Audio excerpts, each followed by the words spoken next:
Graça e a paz, irmãos, que bom que vocês estão aqui. Hoje, um dia muito especial para nós, daremos continuidade à exposição de Lucas. Nós encerramos o Evangelho de Lucas e hoje então vamos entrar na série de mensagens Atos à Igreja em Ação. Atos, como você já sabe, também foi escrito pelo evangelista Lucas. Primeiramente, ele registra a história de Jesus a Teófilo, um importante homem no primeiro século, e agora então ele dá continuidade em relação àquilo que Jesus faz através da sua igreja. O texto que nós vamos ler, obviamente, é o capítulo de número 1, Atos dos Apóstolos, capítulo de número 1, versículo 1 até o 5. Nós ficamos 5 anos meditando no Evangelho de Lucas. Eu fiquei expondo o Evangelho de Lucas desde abril de 2016. Obviamente que nós tivemos um período aproximado aí de uns 6 meses, onde nós ficamos com a nossa igreja fechada, fomos para o estúdio, gravamos algumas mensagens, mas foram mensagens que nós entendemos naquela época que eram importantes devido às circunstâncias e o momento todo que estávamos passando. E então decidimos voltar, retomar, e eu consegui concluir o Evangelho de Lucas. Algumas mensagens do final do Evangelho nós conseguimos gravar, disponibilizamos no YouTube, mas não foram todas. E agora então, estamos com essa missão de expor todo o livro de Atos dos Apóstolos, e se Deus nos permitir, queremos então gravar o áudio dessas pregações e disponibilizar para aqueles que não estão podendo vir à igreja, e também compartilhar com as demais pessoas para que isso seja uma ferramenta de evangelismo, uma ferramenta de evangelização, uma maneira de nós anunciarmos a Cristo.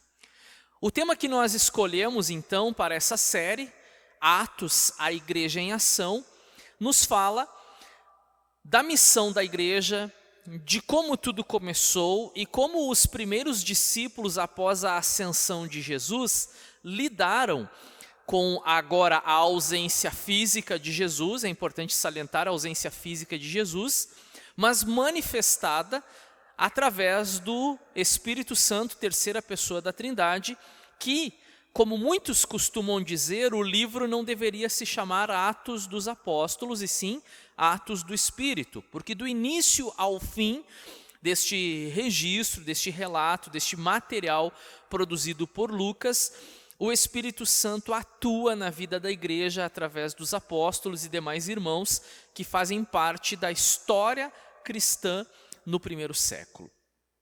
Hoje nós vamos falar sobre o início de tudo, uma introdução ao segundo livro de Lucas. Então, se você tem a sua Bíblia aí, acompanhe no capítulo de número 1, versículo 1 a 5. Também vai estar projetado aqui para aqueles que não estiverem com a Bíblia em mãos, mas o melhor seria que você tivesse a sua Bíblia em mãos para que também pudesse conferir, para que também pudesse verificar se de fato é isso que está escrito. E a palavra do Senhor nos diz assim: em meu livro anterior, Teófilo, escrevi a respeito de tudo o que Jesus começou a fazer e a ensinar, até o dia em que foi elevado ao céu.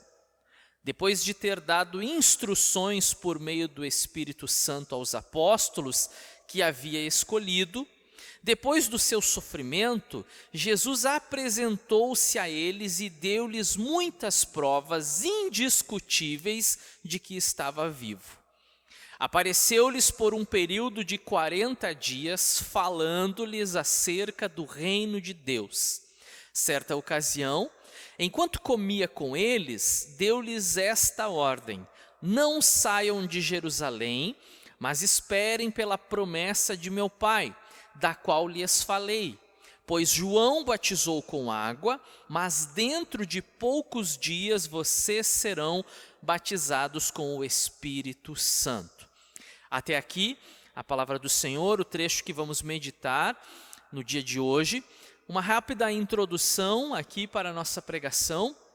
Lucas, em seu segundo livro a Teófilo, agora não mais excelentíssimo, olha que curiosidade, você lê no Evangelho de Lucas, ele se dirigindo a Teófilo, ó excelentíssimo Teófilo, e aí ele registra tudo aquilo que Jesus havia feito, como tudo começou. No segundo livro, ele começa imediatamente se dirigindo a Teófilo, sem o excelentíssimo na frente.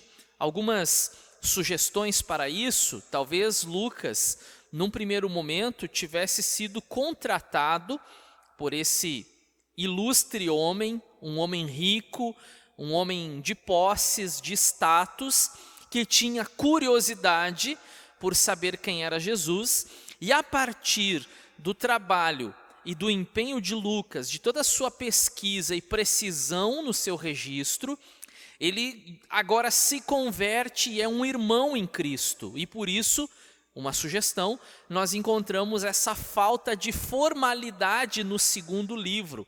Há entre eles possivelmente também um tom de amizade, de um bom relacionamento, talvez entre discípulo e discipulador, irmãos em Cristo. Então Lucas, em seu segundo livro a Teófilo, não mais excelentíssimo, relata o início da igreja em Jerusalém e sua expansão ao mundo.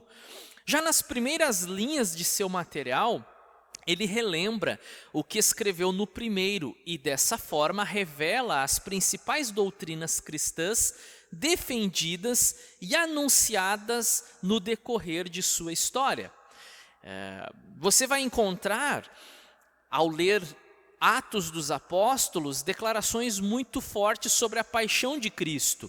Aqui, no trecho que nós lemos, você encontra: depois do seu sofrimento.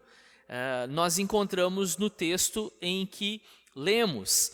Nós encontramos também, além dessa declaração a respeito do seu sofrimento, provas indiscutíveis de que estava vivo, ou seja, ressurreição. Então você tem aqui paixão, você tem ressurreição, e então nos diz que Jesus foi elevado aos céus, até o dia em que foi elevado aos céus, ou seja, a ascensão. E também batizados com o Espírito Santo. Nós podemos concluir aqui como parte da obra da regeneração, e a partir de então o cristão, o discípulo de Jesus, ele passa a ser morada do Espírito Santo, como nós vamos ver logo em seguida, daqui a algumas semanas, o que acontece no capítulo de número 2. É importante nós observarmos porque essa estrutura, esses pilares teológicos que são apresentados por Lucas já no cartão de visita, na introdução do livro, foram exatamente os pontos cruciais e determinantes na pregação dos apóstolos no primeiro século. Eles foram presos por essas afirmações, como sofrimento. Eles chegam a dizer para os judeus que os escutam, como no capítulo 3 você encontra na pregação de Pedro: esse Jesus que vocês crucificaram, ou seja, o sofrimento de Jesus, ele precisa ser sentido e entendido por todos aqueles que foram, de certa forma, cúmplices desses acontecimentos naqueles primeiros dias ali no período da Páscoa. Também a ressurreição. Do início ao fim do livro, vocês vão encontrar afirmações e defesas de que Jesus está vivo. Os próprios líderes judeus tentaram abafar esse acontecimento, compraram os guardas, os soldados que faziam a segurança do túmulo, porque eles sabiam que haveria um prejuízo muito grande se as pessoas soubessem que Jesus vencera a morte, o que de fato aconteceu. E essa notícia se espalhou, e à medida que a notícia da ressurreição de Jesus se espalha, a igreja também se espalha com a notícia e vai, obviamente, se expandindo, começando em Jerusalém, chegando aos confins da terra, chegando nos lugares mais longínquos daquilo que nós entendemos ser o mundo da época. Obviamente, não compreendia ainda todos os lugares que nós conhecemos hoje, como as Américas, por exemplo, mas o mundo conhecido da época, norte da África, Ásia, Oriente Médio e Europa. Também a sua ascensão, ou seja, da mesma maneira como eles afirmaram que Jesus subiu, eles também afirmaram que Jesus haveria de descer e trabalharam esse conceito e prepararam a igreja através dos séculos para se encontrar com o Senhor, com o seu Salvador. E, óbvio, a questão do Espírito Santo, muito amplamente, trabalhado o conceito, porque a ideia da terceira pessoa da Trindade, ela não aparece com clareza nos primeiros trechos, vamos dizer assim, dos evangelhos, mas é uma ideia que é construída no decorrer da igreja, e os próximos concílios, após o concílio em Jerusalém no ano 50, vão ser decisivos para o reconhecimento do Espírito Santo, não no sentido de apenas um poder ou uma força divina, mas uma pessoa com a sua personalidade, com a sua vontade, com a sua missão e atuante de maneira tão uniforme dentro daquilo que nós conhecemos e chamamos como a Santíssima Trindade. Então, a obra, o agir e a atuação do Espírito Santo do início ao fim do livro. Agora vamos então pensar algumas ideias juntos, e eu quero de imediato convidar vocês a olharem comigo, então, já no primeiro versículo desse trecho que nós lemos, uma palavra em especial que me chama a atenção. Eu uso aqui a Nova Versão Internacional, a NVI, e se você puder acompanhar nessa versão, para nós termos a ideia do que o texto nos fala e, obviamente, onde que nós queremos chegar. Em meu livro anterior, Teófilo, escrevi a respeito de tudo que Jesus começou a fazer e a ensinar. E aí, então, eu peço a atenção de vocês à palavra começou.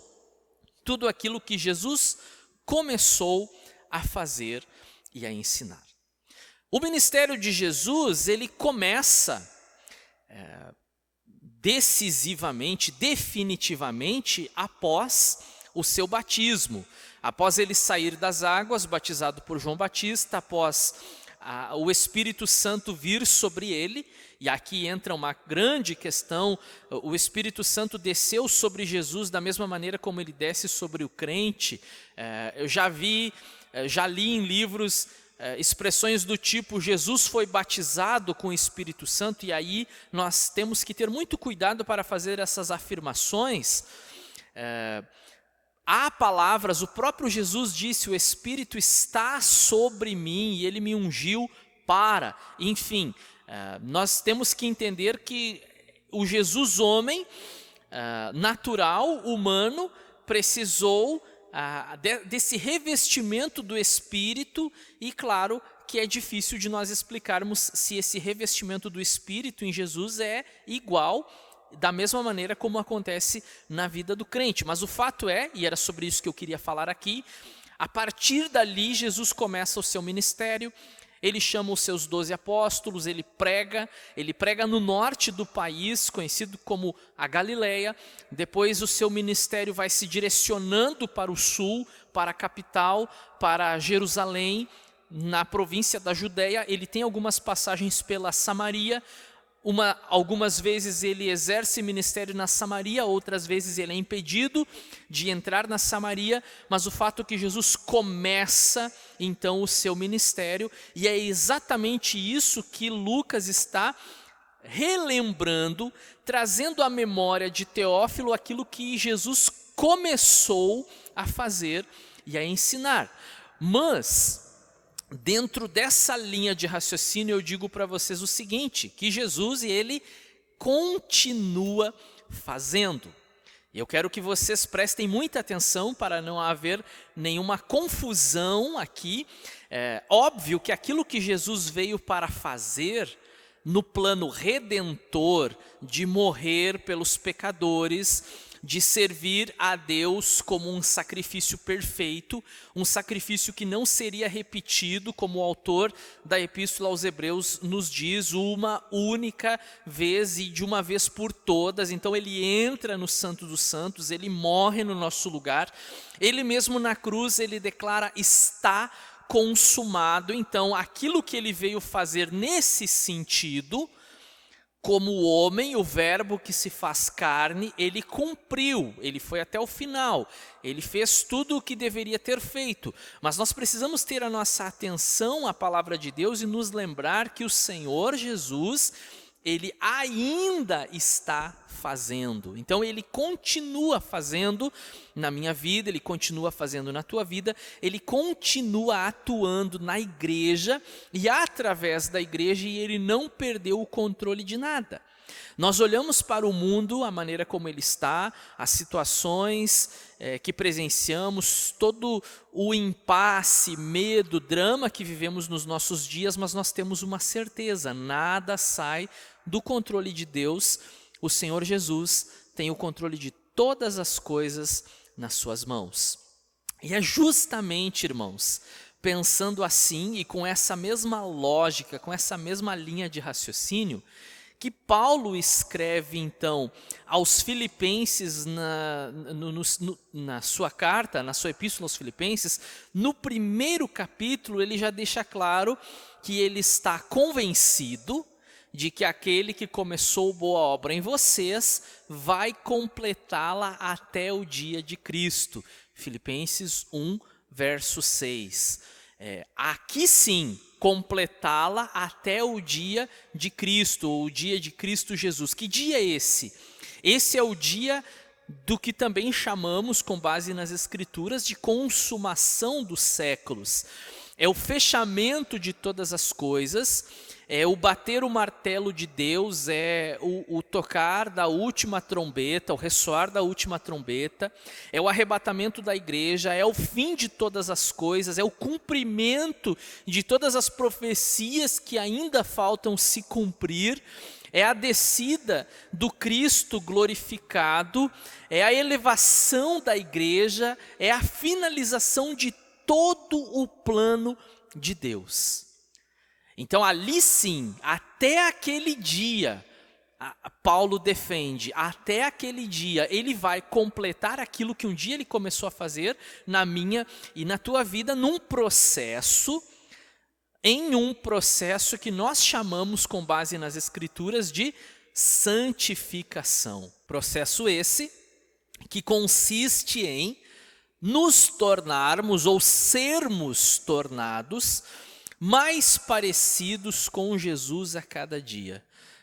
Nos tornarmos obedientes, cumprirmos a sua vontade, crendo que Ele está agindo, que Ele está trabalhando, mas sendo também realistas de que não somos e não seremos perfeitos aqui, mas que com a graça e com a misericórdia de Deus podemos ser cada dia melhores do que já fomos, porque o Senhor atua em nós, Ele trabalha em nós, Ele opera nas nossas vidas, e aquilo que Ele começou na minha e na tua vida um dia, Ele vai completar, Ele vai concluir até o dia de Cristo, ou seja, até o fechamento, daí sim, de todo o plano redentor de Deus para com a humanidade.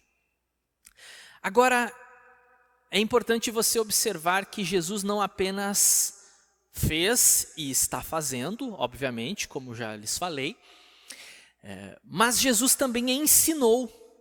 O texto diz que Jesus começou a fazer e a ensinar. Mas eu quero ler esse versículo, é o mesmo versículo que nós já lemos, só que eu quero ler ele na versão de Almeida, revista e corrigida.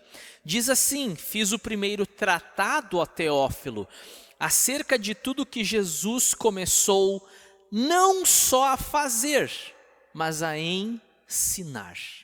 Não só a fazer, mas a ensinar. Olha que riqueza nos detalhes do texto. A NVI diz aquilo que Jesus começou a fazer e a ensinar. E a corrigida, a Almeida corrigida, diz aquilo que Jesus começou não só a fazer, mas a ensinar. Ou seja, ele não apenas fez, mas ele também ensinou. O ministério de Jesus, do início ao fim, o ministério terreno, do início ao fim, ele foi um ministério didático, pedagógico. Ele era um mestre que fazia discípulos. A palavra discípulo nada mais é do que aluno. Ela tem uma conotação diferente no período, naquela época, na cultura da época, mas se traduzirmos literalmente, significa aluno. Jesus, ele fez discípulos, Jesus, ele fez alunos, ele produziu pessoas que eram ensináveis e ele as ensinava. Muitas e muitas vezes você lê nos evangelhos, Jesus sentou-se e ensinou as multidões. Então o ministério de Jesus, ele era marcado pelo ensino. A prática do ensinar fazia parte do ministério de Jesus. Ele não apenas fez, mas ele também ensinou. E ele continua nos ensinando. Ele continua agindo em nós.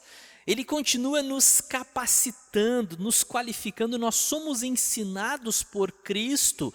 Todas as vezes que nós abrimos a palavra de Deus, ele continua nos ensinando. Quando você vem a esse lugar ou a um lugar semelhante a este, que expõe o texto bíblico, que expõe as Sagradas Escrituras, e você ouve a pregação do Evangelho, quando você vai a um culto de estudo bíblico na sua igreja ou aqui, ou quando você, uma realidade dos nossos dias, acompanha pela internet uma live, um estudo bíblico dentro da sua casa, você está sendo ensinado por Jesus, instruído por Jesus. E aqui nós temos então um texto que eu quero mostrar para vocês em Mateus, capítulo de número 10 e versículo 5. Esse texto ele também tem no paralelo em Lucas. Eu já preguei esse texto aqui, já preguei o seu paralelo em Lucas, porém, aqui em Mateus ele tem um detalhe que eu quero compartilhar com vocês. Jesus enviou estes 12 com as seguintes instruções. Mateus 10, 5. E se você ler o restante do texto, você vai ver ali, você vai encontrar ali as instruções que Jesus dava aos seus discípulos. Eu não vou ler aqui, porque vai ficar um pouco extenso e um pouco cansativo, mas eram muitas as instruções que Jesus dava. Jesus não é o tipo de líder centralizador, aquele que ele somente faz e os outros ficam olhando. Jesus, ele convidava, e eu prefiro dizer convocava, os seus discípulos, especialmente aos apóstolos, a também fazerem com ele. Jesus curava os enfermos, mas Jesus também deu autoridade para que eles, em seu nome, também curassem enfermos. E eles oraram muitas vezes e as pessoas eram curadas. E depois a história em Atos dos Apóstolos, como a gente vem agora, a partir de hoje, estaremos estudando, o livro de Atos dos Apóstolos é um registro claro de pessoas comuns que aprenderam com Jesus como fazer. E aí então oraram pelos enfermos, as pessoas foram curadas, expulsaram demônios. Jesus muitas vezes repreendia os demônios e os seus discípulos estavam ali, olhando, vendo como que acontecia isso tudo. E aí Jesus deu autoridade a eles, lhes delegou então essa função, e eles foram, inclusive, o Evangelho de Lucas, no capítulo 10, nos conta que eles voltaram impressionadíssimos, porque os demônios se submetiam a eles em nome de Jesus. E o Senhor Jesus aproveita esse momento e dá mais uma lição. O Senhor, ele não perdia a oportunidade de ensinar, estava sempre ensinando. Então ele diz: não se admirem pelo fato dos demônios se submeterem a vocês em meu nome, mas antes se admirem, se alegrem pelo fato de que o nome de vocês está arrolado, ou seja, escrito, anotado lá nos céus. Ou seja, a salvação ela é muito mais importante do que qualquer função que possamos exercer. Mas Jesus ensinava, o tempo todo Jesus ensinou. Ele não cobrava coisas que ele não houvesse ensinado, mas ele se dedicava a ensinar. E o livro de Atos dos Apóstolos, o segundo livro de Lucas, é para nós uma demonstração de que os alunos de Jesus, qualificados por Jesus e auxiliados pelo Espírito Santo como uma promessa, que ele mandaria o Espírito, que ele não deixaria os seus discípulos sozinhos, eles colocam agora em prática aquilo que eles aprenderam com Jesus. E é justamente esse ponto, então, que eu quero trabalhar com vocês agora, o nosso terceiro ponto. Primeiro, Jesus começou a fazer, ele deu início, mas ele continua fazendo. Em segundo lugar, Jesus ensinou a fazer. E agora, por último, nós devemos fazer. Eu quero compartilhar uma curiosidade com vocês. Vocês viram que nós lemos os primeiros 5 versículos do livro Atos dos Apóstolos. Agora nós vamos dar um salto, nós vamos dar um pulo do primeiro capítulo para o 28º, o último. Atos dos Apóstolos tem 28 capítulos. Eu quero ler com vocês os 2 últimos versículos do texto.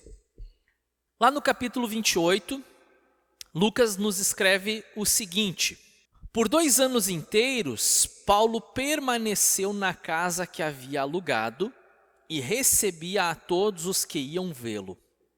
Pregava o reino de Deus e ensinava a respeito do Senhor Jesus Cristo abertamente e sem impedimento algum. Talvez você possa estar se perguntando o que isso tem a ver com o início da pregação, da exposição de Atos dos Apóstolos, o que isso tem a ver com o primeiro capítulo. E eu quero mostrar para vocês o que isso tem a ver. Me parece, eu não sei se vocês observaram isso, me parece que faltou um fechamento, um encerramento do livro.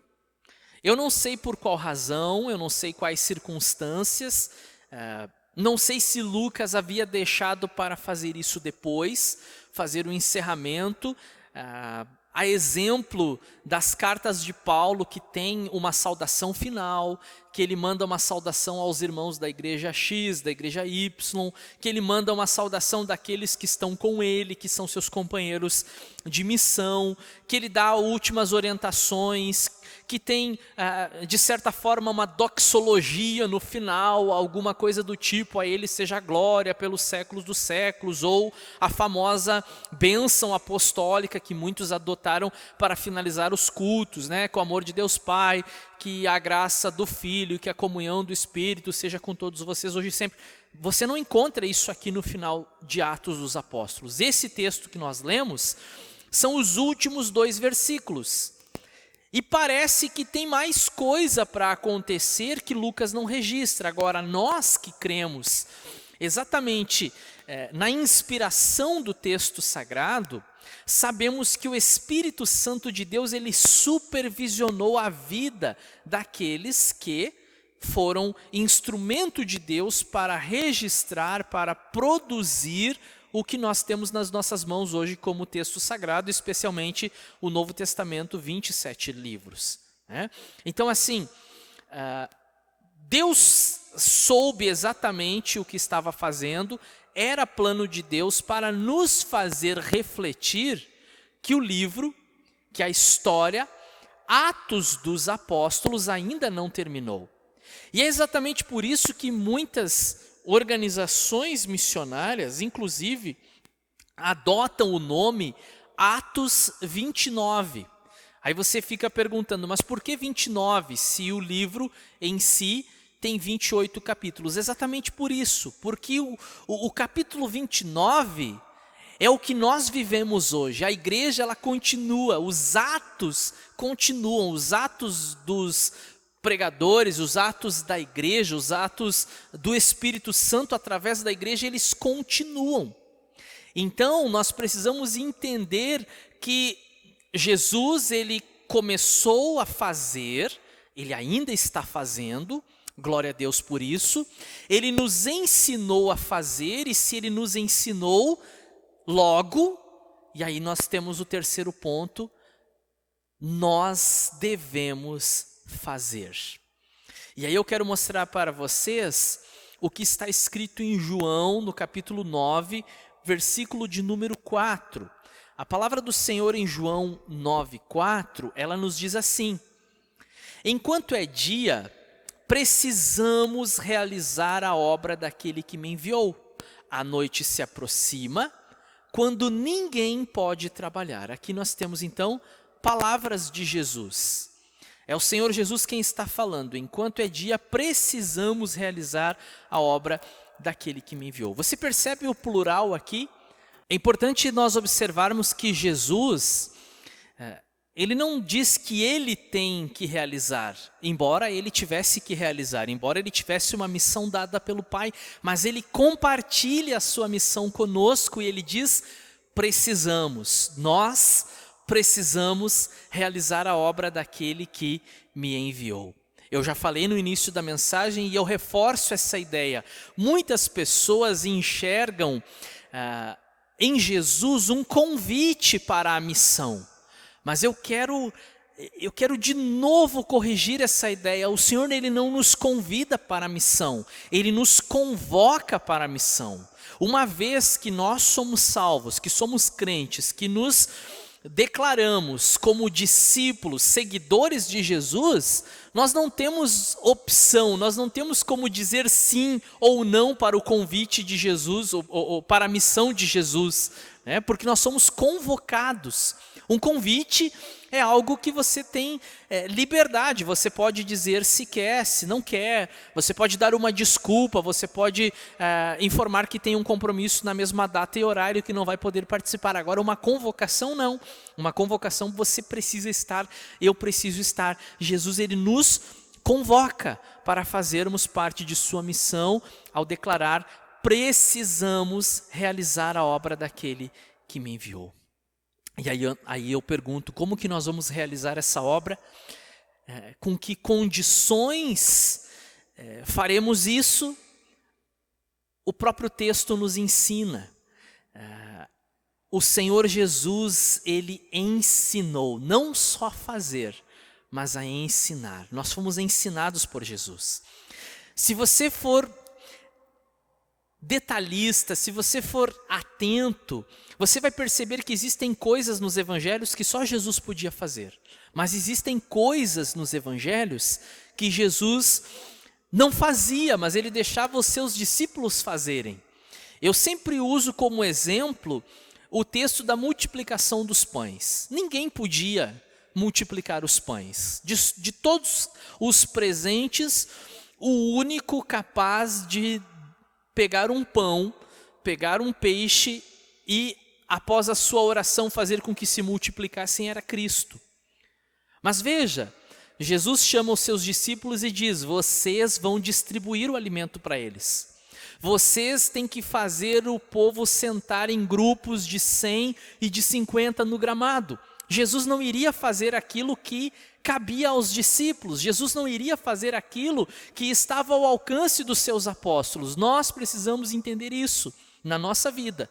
Existem coisas que ninguém pode fazer por nós, somente Jesus é capaz de fazer. Agora, existem aquelas que estão ao nosso alcance. E aí a essas, então, precisamos assumir a responsabilidade e fazê-las.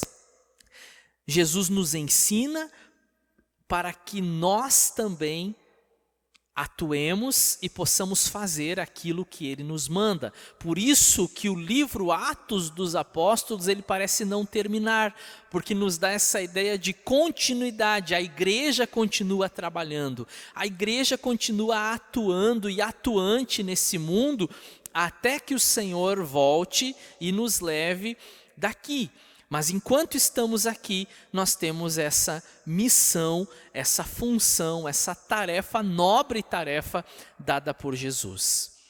O livro Atos dos Apóstolos, no seu primeiro capítulo, e é o texto que nós vamos meditar na semana que vem, ele já nos diz então: vocês vão receber poder ao descer sobre vocês o Espírito Santo, e vocês vão ser minhas testemunhas em Jerusalém, na Judéia, Samaria e até os confins da terra.